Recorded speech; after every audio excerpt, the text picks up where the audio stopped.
교과서에 충실한 교과 토의 여디디아의 교충교토 시간입니다. 오늘은 2023년 제1기 1과 하나님의 가족의 일원이라는 제목으로 하나님 말씀 함께 연구하겠습니다. 여러분 연구 범위를 보시면 갈라디아서 3장 26절 29절 시편 50편 10절에서 12절, 역대상 29장 13절 14절, 빌립보 4장 19절, 요한일서 5장 3절, 마태복음 6장 19절에서 21절에 있는 말씀입니다. 올해도 연구 범위를 성경책 본문을 꼭 펴고 읽어주시면 감사하겠습니다. 기억드립니다. 보라, 아버지께서 어떠한 사랑을 우리에게 베푸사 하나님의 자녀라 일컬음을 받게 하셨는가? 우리가 그러하도다. 그러므로 세상이 우리를 알지 못함은 그를 알지 못함이라. 요한일서 3장 1절 말씀입니다. 기억절 노래 들으시고 이어서 말씀 연구를 진행하겠습니다. 일기 1과 보라, 아버지께서 어떠한 사랑을 우리에게 베푸사 하나님의 자녀라 일컬음을 받게 하셨는가? 우리가 그러하도다. 그러므로 세상이 우리를 알지 못함은 그를 알지 못함이라. 요한일서 3장 1절.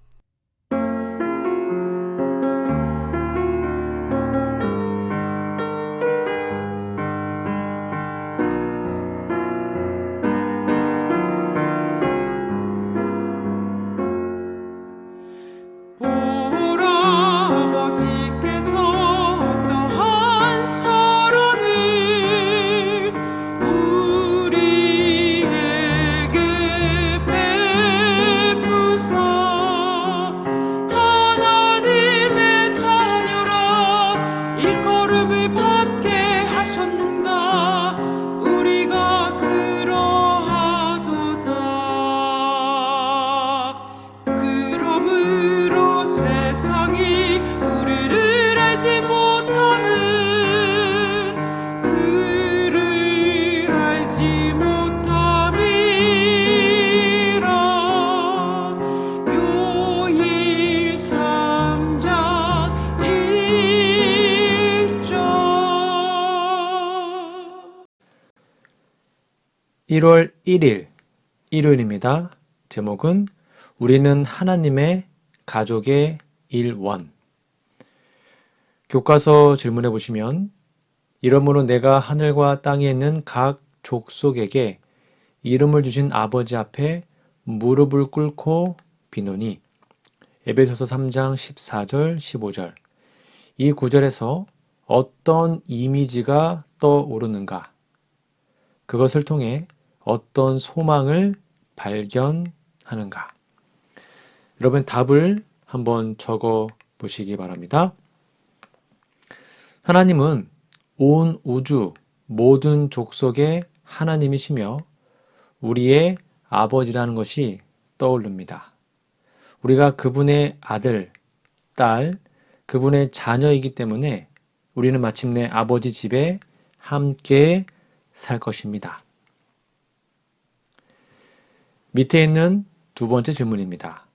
출애굽기 3장 10절, 출애굽기 5장 1절, 그리고 갈라디아서 3장 26절, 29절을 읽어보라.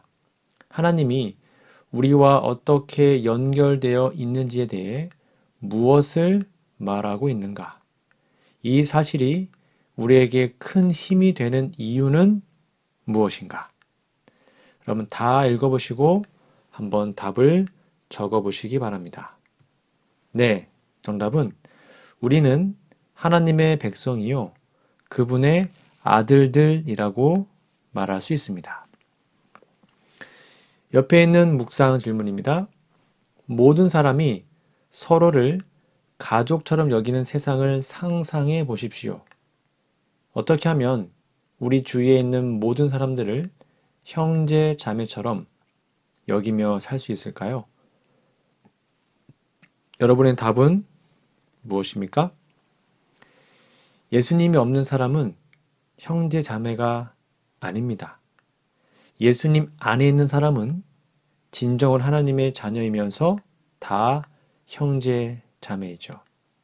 그러므로 하나님이 우리의 아버지란 사실을 진심으로 깨달을 때 그렇게 할 수 있죠. 이 사실을 다른 사람들에게도 알려주어야 합니다. 여호와라 이름하신 창조주 하나님은 이 지구에 처음 사람을 창조하실 때 자기 형상과 모양대로 창조하셨습니다. 남자를 창조하신 것과 여자를 창조하신 것은 방법이 각각 달랐습니다. 남자는 흙으로 몸체를 만들고 그 코에 생기, 곧 생명의 기운을 불어넣어서 생령이 되도록 했고요. 그리고 생명의 기운은 하나님의 생명의 능력 또는 생명력이라고도 말합니다. 즉 하나님이 생명 자체를 넣으신 겁니다. 그런데 여자는요, 남자의 갈빗대를 취하여 만드셨는데 생기를 불어넣었다는 말이 성경 본문에는 없습니다. 대신에 고린도전서 11장 8절에 보면 남자가 여자를 낳았다. 즉 아담에게서 하와가 만들어졌음을 말합니다. 그래서 생명의 씨는 남자에게만 주셨고요. 여자는 남자에게서 생명의 씨를 받아, 즉 생기를 받아서 자녀를 낳게 된 것입니다. 그래서 돕는 배필이라는 말 표현에는 이것이 포함된 것입니다. 그리고 성경은 이렇게 얘기합니다. 사도행전 17장 26절에 보면 인류의 모든 족속을 한 혈통으로 만들었다. 즉 생명의 씨는 남자인 아담에게서 이어집니다. 그 아담이 바로 하나님의 아들이죠. 그러므로 하나님은 아담의 아버지이시고요. 모든 인류의 조상으로서 우리의 아버지가 되십니다. 사람이 하나님과 맺은 언약을 범하기 전에는 이러한 부자 관계, 아버지와 아들 관계가 아주 돈독했죠. 그런 아담이 언약을 어깁니다. 그러자 이 관계가 깨어졌고 아담 부부는 하나님의 생명을 잃어버렸고 육체만 되어서 영생의 존재가 바로 사망의 존재가 되어버린 겁니다. 하나님의 생명에서 떠난 것이죠. 그러나 예수님이 오셔서 예수님 안에서 다시 하나님의 자녀가 되는 권세를 얻게 하심으로 오늘날도 누구든지 예수님을 믿고 예수님 안에 있으면 다 하나님의 아들, 딸이 됩니다. 이것을 회복하는 것이 구원임을 여러분 꼭 기억하시기 바랍니다. 일요일 예언의 권면입니다. 하나님의 가족이 되는 조건. 주께서는 우리로 하여금 그들 중에서 나와 따로 있고 부정한 것을 만지지 말라고 명하신다. 그리하면 그분은 우리를 받으셔서 우리에게 아버지가 되시고 우리는 그분의 아들과 딸이 될 것이다.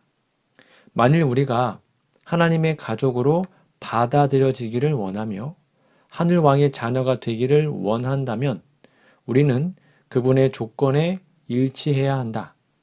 우리는 세상에서 나와서 그분의 교훈을 순종하고 그분을 섬기는 특별한 백성으로 주 앞에 서야 한다.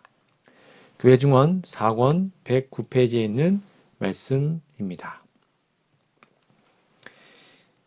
1월 2일 월요일입니다.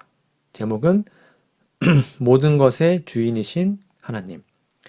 교과서 질문해 보시면 시편 50편 10절에서 12절, 시편 24편 1절, 역대상 29장 13절 14절, 그리고 학계 2장 8절 읽어보라. 이 말씀들에서 어떤 메시지를 발견하는가? 이와 같은 진리가 우리에게 어떤 의미이며 우리가 가진 것들을 대하는 태도에 어떤 영향을 끼치는가? 여러분의 답을 한번 적어보시기 바랍니다. 다 읽어보시고요. 네, 하나님은 창조주로서 모든 피조물의 주인이시며 소유자라는 뜻이고요.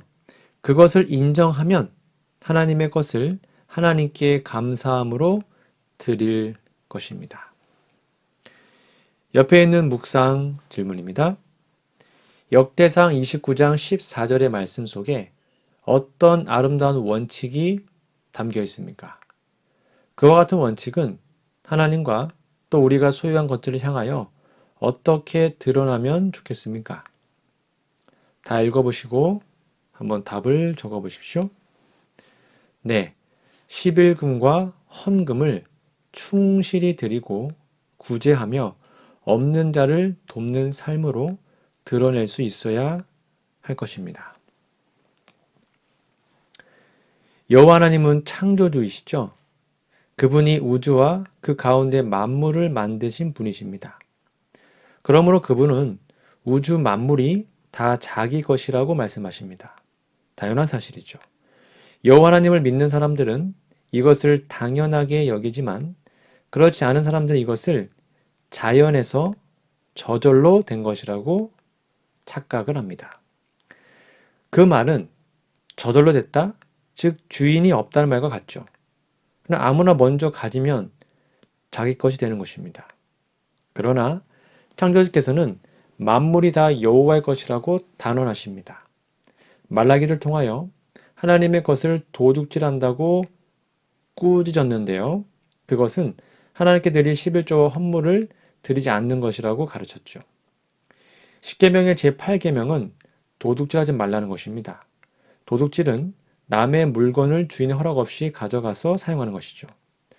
우주와 만물이 창조주 여호와 하나님의 것임을 인정하는 믿음의 삶이 11조와 헌물을 드리는 것입니다. 그것이 다윗이 고백한 주님의 것을 주님께 드린다는 말입니다. 11조와 헌금을 드리지 않는 사람들은 무조건 다 하나님의 것을 도둑질하는 것입니다. 사람들은 자기가 의식하지 않고 인정하지도 않겠으나 창조주께서는 도둑이라고 단언하십니다. 불신자들은 몰라서 그렇다고 하더라도 하나님을 창조주로 믿는 신자들은 알면서도 이런저런 그럴듯한 이유를 만들어서 도둑질하는 것을 합리화하고 있지 않습니까? 그렇다면 더 나쁜 도둑들이죠. 진정으로 회개하고 바른 믿음의 생활을 할 수 있도록 성령께서 우리 마음에 감동하시기를 간절히 바랍니다. 월요일 예능신의 권면입니다. 선악과를 두신 이유. 주님은 에덴의 모든 나무를 창조하시되 보기에 즐겁고 먹기에 좋도록 하셨으며 아담과 하와에게 그 모든 풍성한 것들을 자유로이 즐기라고 하셨다. 그러나 한 가지 예외를 두셨다. 선악과는 먹지 말라고 하셨던 것이다. 이 나무는 하나님이 만물의 소유주이심을 끊임없이 상기시켜주는 것으로서 유보하셨으며 그가 참으로써 주님의 요구에 완전히 순종함으로 그분에 대한 저희의 믿음과 신뢰를 실증할 기회를 주셨다. 증언보감 3권 36페이지에 있는 말씀입니다. 1월 3일 화요일입니다. 제목은 하나님의 가족에게 허락된 것들. 교과서 질문해 보시면 시편 23편 1절, 시편 37편 25절, 그리고 빌립보서 4장 19절을 읽어보라. 이 성경절들은 하나님께서 우리의 매일의 필요를 어떻게 채우시는지에 대해 무엇이라고 말하고 있는가? 그럼 다 읽어보시고 한번 답을 적어보십시오. 부족함이 없도록 모든 것을 채워주시겠다고 기록하고 있습니다. 옆에 있는 묵상 질문입니다. 하나님께서는 그대의 영적인 필요와 육적인 필요 모두를 풍성하게 채우시는 분이십니다. 그렇다면 하나님은 왜 이런 선물들을 그대에게 허락하셨습니까? 왜 그렇게 하셨을까요? 네, 맞습니다. 예수님 안에서 우리 모두는 하나님의 아들, 딸, 자녀들이기 때문입니다. 태초에 창조하시고 이 세상 모든 것들을 아담에게 맡기셨습니다. 그는 땅을 다스리는 권세, 땅을 정복하는 권세를 받았어요. 이것은 아담에게 허락한 것만이 아니죠. 생육하고 번성할 아담의 모든 자손들에게도 허락한 것입니다. 다스리고 정복하는 권세를 받았으나 땅의 소유권은 받지 않았습니다. 주시지 않았죠. 그래서 구약의 이스라엘은 땅을 매매하지 못했습니다. 오직 권리권만 매매했어요. 그래서 희년을 기준으로 해서 권리금이 정해졌고 땅은 절대로 하나님의 것이기 때문에 매매할 수 없었습니다. 이것은 태초에 아담에게 땅의 관리권을 주신 것을 바탕으로 이스라엘에게 주신 명령입니다. 사실 사람은 땅의 소유자가 될 수 없습니다. 마치 공기가 어떤 소유자가 없는 것처럼 햇빛을 누가 내 거라고 말할 수 없는 것처럼 땅도 내 거라고 말할 수가 없어요. 원래 다 하나님 겁니다.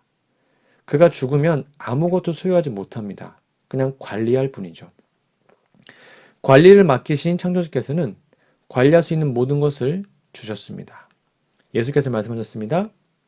너희 하늘 아버지께서 이 모든 것이 너희에게 있어야 할 줄을 아시느니라. 마태복음 6장 32절입니다. 창조주께서는 사람에게 있어야 할 모든 것을 다 창조하셨습니다. 그것을 주인의 뜻대로 관리하게 하셨습니다. 아담은 그 일에 실패했고 오늘날 인류도 실패하고 있습니다. 머지않아 창조주께서는 땅을 망하게 한 자들을 심판하실 것입니다. 우리는 창조주의 자녀로서 창조주 아버지의 뜻을 따라 자기 몸 관리부터 모든 재물과 천연계를 바르게 관리하도록 성령님의 지혜를 간절히 간구해야 할 것입니다. 꼭 기억하시기 바랍니다. 화요일 예는 신의 권면입니다. 선물을 주신 분께 영광을 드려야. 사람이 가진 재능이 아무리 많을지라도 하나님께서 그에게 주시지 않은 것은 하나도 없다.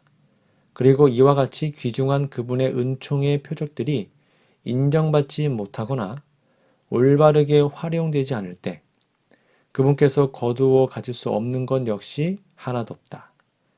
죄악으로 지각이 흐려지지 않는 하나님의 천사들은 하늘의 선물들이 그 선물 주신 위대하신 분의 영광을 나타낼 수 있는 방법으로 돌려드리도록 의도된 것임을 인정한다. 증언모감 2권 334페이지에 있는 말씀입니다. 1월 4일 수요일입니다. 제목은 하나님의 가족 구성원들의 책임.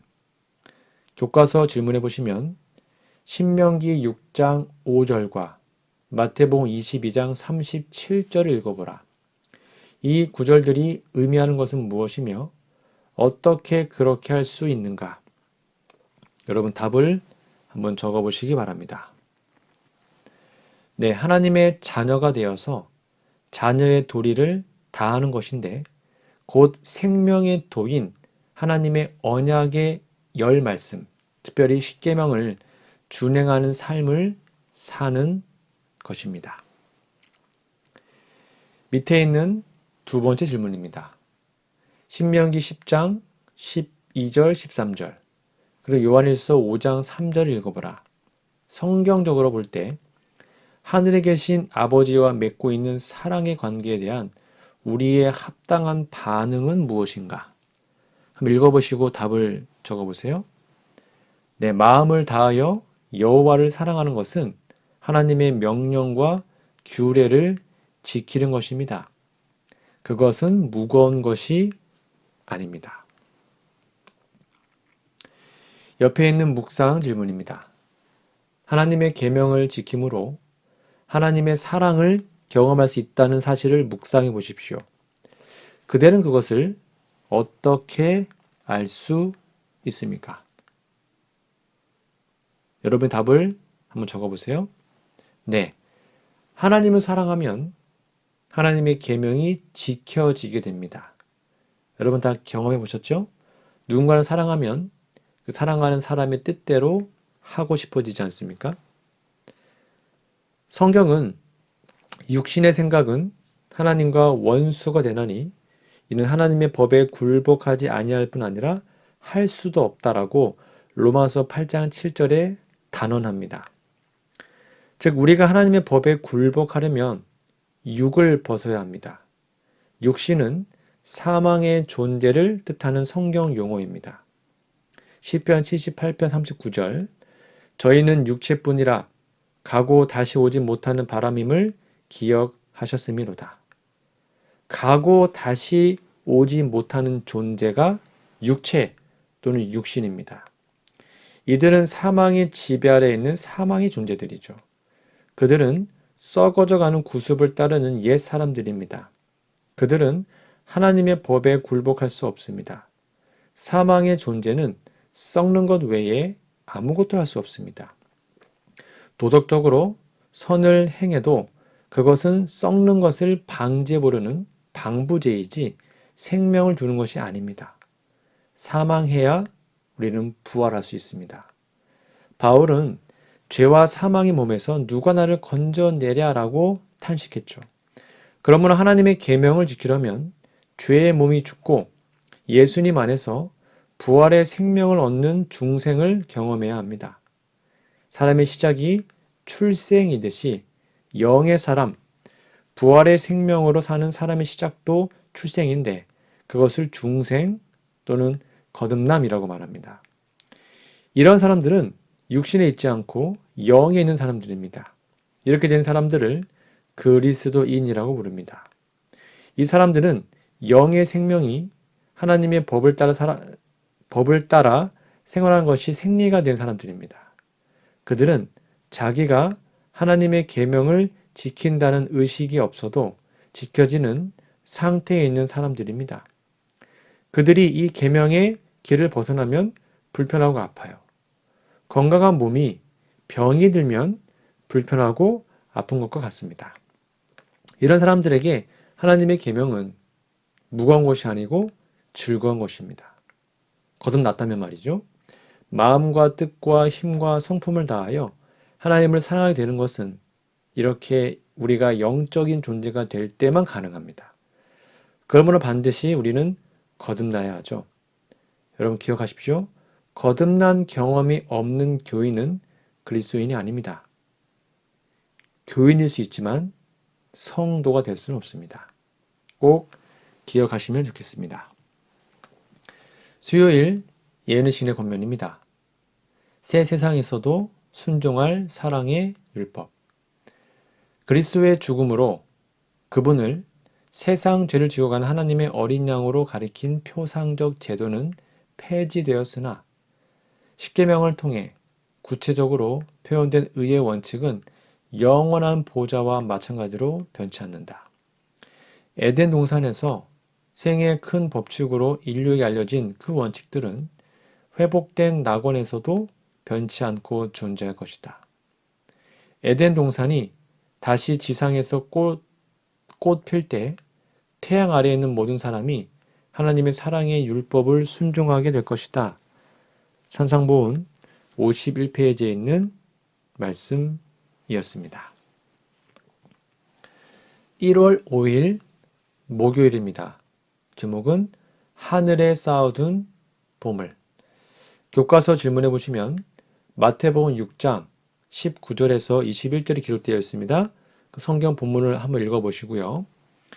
예수님께서 이 구절에서 어떠한 중요한 진리를 말씀하고 계십니까? 어떤 것이죠? 한번 읽어보십시오. 네, 재물을 하나님의 나라를 위하여 합당하게 사용하라는 권면입니다. 옆에 있는 묵상 질문입니다. 복을 받기 위해 기도하는 사람이 많은데요. 성경을 통해서 볼 때 하나님께로부터 복을 받는다는 것은 어떤 의미를 가지고 있습니까? 제가 설명드렸습니다. 성경에서 말하는 복이 무엇입니까?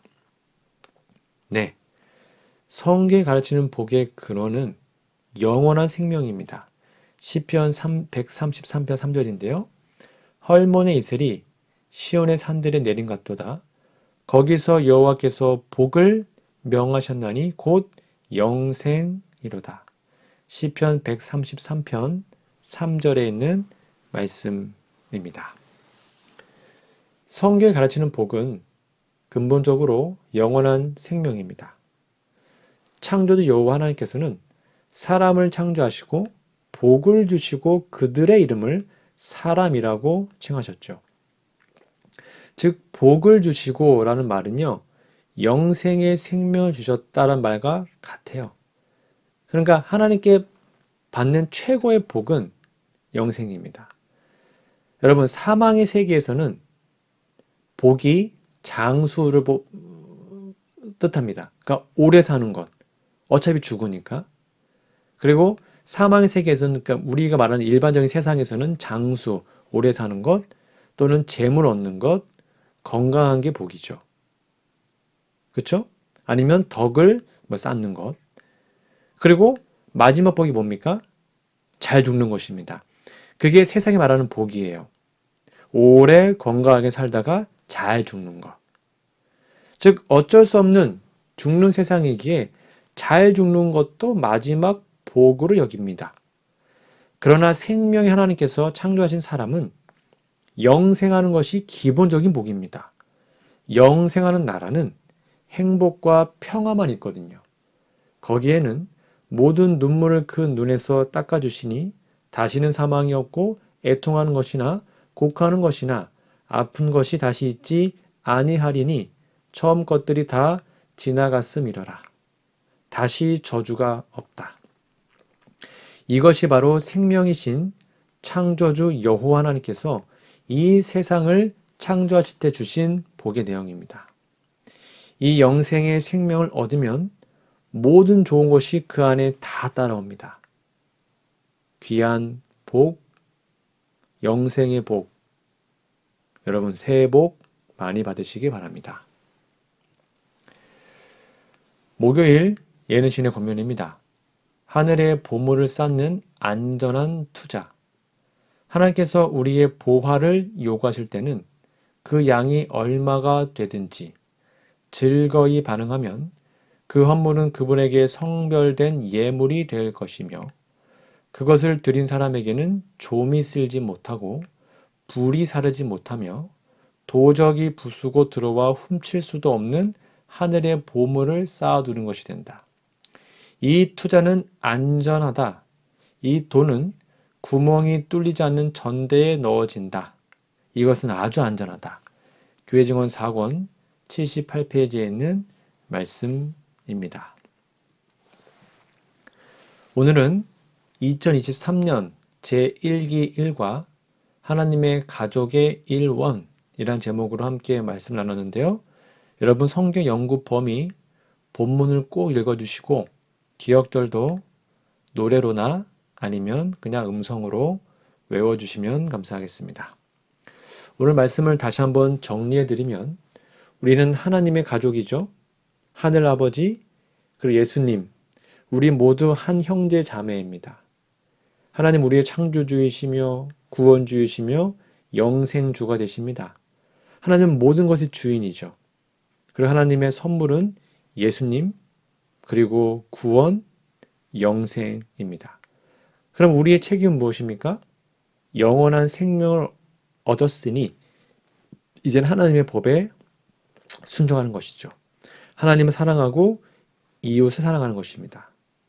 보물을 하늘에 미리 쌓아두는 것입니다. 그 방법은 이 돈을 하나님의 사업과 타인을 위해서 사용하는 것입니다.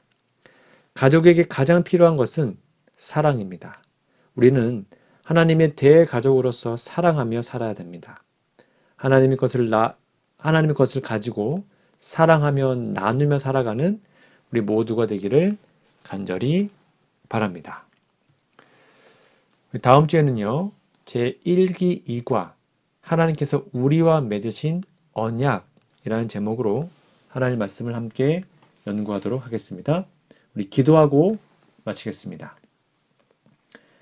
하늘의 아버지, 우리를 형제라고 부르기를 부끄러워하지 않는 예수님이 계심에 감사합니다. 덕분에 하나님을 아버지로 모시며 하늘 가족으로 살 수 있게 되었습니다. 그 은혜를 기억하며 우리도 주변에 있는 사람들을 같은 마음으로 사랑하며 살게 도와주시옵소서. 지금 이 순간 숨 쉬며 살아가는 것에서부터 우리가 누리며 살아가는 모든 것들이 하나님의 은혜임을 다시 한번 깨닫습니다. 우리의 삶과 내가 소유한 모든 것들의 주인이신 하나님께 기쁜 마음으로 자원하여 드릴 수 있는 믿음을 허락해 주시옵소서. 우리의 필요를 아시고 가장 좋은 것으로 채우시는 하나님의 은혜에 감사합니다.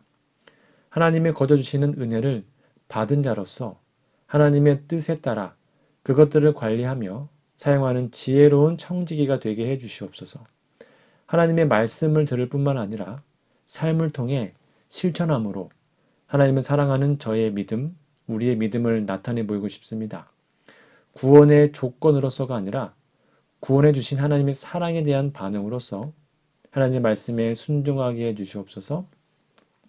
하늘을 보물을 쌓아두는 지혜로 그러한 사람으로 되고 싶습니다. 하지만 자꾸 눈앞의 필요와 이익에 따라 움직이는 부족한 모습을 발견합니다. 세상의 기준보다 하나님의 말씀에 순종하여 영원한 것의 가치를 제대로 깨닫게 해 주시옵기를 예수님의 이름으로 간절히 기도합니다. 아멘.